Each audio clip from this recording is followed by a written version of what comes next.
एक बार के बात है, एगो जंगल में चूहा रहता है। एक दिन चूहा जंगल में घूमे निकल। जब वो अपना बिल के तरफ लौटत रहे तो एगो शेर मान में आराम करत ओकरा दिखाई पड़ा। शेर बहुत मजा में सुतल रहे। चूहा के देख के मन में शरारत पैदा हो गई। चूहा शेर के बिल में घुस गई, शेर के ऊपर चढ़ गई आ उछल कूद करे लागल, ओकर बाल खींचे लागल।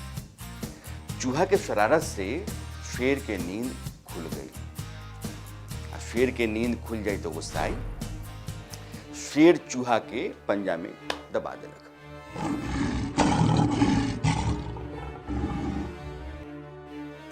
जैसे पंजा के नीचे चूहा आइलन, उनका समझ में आ गल कि अब तो मौत तय बा, अब हमरा के कोई नहीं के बचा सकत। चूहा बहुत डर गई, रोए लागल, माफी मांगे लागल।